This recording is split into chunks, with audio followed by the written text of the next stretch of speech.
নমস্কাৰ সকলোকে আজি পুনৰবাৰ নতুন এটা ভিডিঅ'লৈ আহিছোঁ। আজি তিনিচুকীয়া ডিষ্ট্ৰিক্টৰ হাফ ইয়াৰলি এক্সামিনেশ্যন 2024 ক্লাছ 9ৰ ইলেক্টিভ জিঅ'গ্ৰাফীৰ এখন কুৱেশ্যন পেপাৰ লৈ আহিছোঁ। এই কুৱেশ্যন পেপাৰখন আজি ছল্ভ কৰোঁ আহা। প্ৰথম প্ৰশ্ন হৈছে বায়ুমণ্ডলৰ আটাইতকৈ ওপৰৰ স্তৰটো হৈছে টপস্ফিয়াৰ, মেজস্ফিয়াৰ, ষ্ট্ৰেটোস্ফিয়াৰ নে থাৰ্মস্ফিয়াৰ?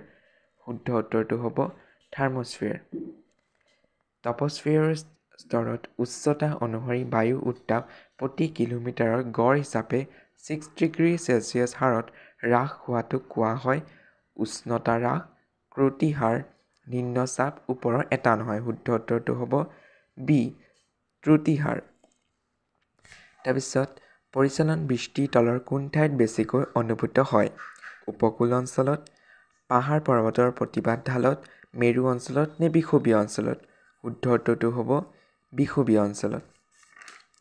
তাৰপিছৰ কুৱেশ্যনটো আছে মানুহৰ সৃষ্টি প্ৰথমে কোন মহাদেশত হৈছিল? এছিয়া, আফ্ৰিকা, ইউৰোপ, উত্তৰ আমেৰিকা? শুদ্ধ উত্তৰটো হ'ব আফ্ৰিকা। তাৰপিছৰ কুৱেশ্যন ইউৰোপৰ বেছি সংখ্যক লোক তলৰ কোনটো মানৱ জাতিৰ অন্তৰ্গত?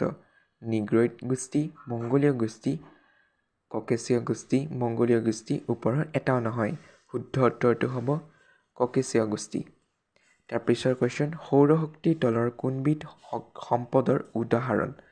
জৈৱিক সম্পদ, অজৈৱিক সম্পদ, মানৱসৃষ্ট সম্পদ নে মানৱ সম্পদ? শুদ্ধ উত্তৰটো হ'ব অজৈৱিক সম্পদ।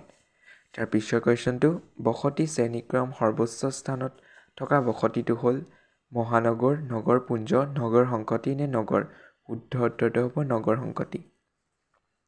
তাৰপিছৰ কুৱেশ্যন পৃথিৱীৰ জনসংখ্যা বৃদ্ধিৰ প্ৰধান কাৰণটো হ'ল জন্মৰ হাৰ বৃদ্ধি, অধিক জনসংখ্যাৰ ঘনত্ব, জনপ্ৰব্ৰজন ওপৰৰ এটাও নহয়। শুদ্ধ উত্তৰটো হ'ব জন্মৰ হাৰ বৃদ্ধি। তাৰপিছৰ কুৱেশ্যনটো খ্ৰীষ্টান ধৰ্মৰ মূল গ্ৰন্থখন হ'ল কোৰাণ, বেদ, বাইবেল, ত্ৰিপিটক? এইটো শুদ্ধ উত্তৰটো হ'ব বাইবেল। তলৰ দেশসমূহৰ তুলনাত জনসংখ্যাৰ ঘনত্ব আটাইতকৈ বেছি? জাপান, ভাৰতবৰ্ষ, বাংলাদেশ নে চীন? শুদ্ধ উত্তৰটো হ'ব বাংলাদেশ। তাৰপিছৰ কুৱেশ্যন ৱাংহো নদীৰ পাৰত গঢ়ি উঠা সভ্যতাটো হ'ল? ইয়াৰ শুদ্ধ উত্তৰটো চীন। তাৰপিছৰ কুৱেশ্যনটোৰ শুদ্ধ উত্তৰটো হ'ব তলৰ কোনটো জীৱাশ্ম ইন্ধনৰ বিকল্প হিচাপে ব্যৱহাৰ কৰিব পাৰি? শুদ্ধ উত্তৰটো হ'ব পাৰমাণৱিক শক্তি। পিছৰ কুৱেশ্যনখিনি তোমালোকে চাই লোৱা। কিবা বুজি নাপালে মোক সুধিব পাৰা, মই তোমালোকক কৈ দিম।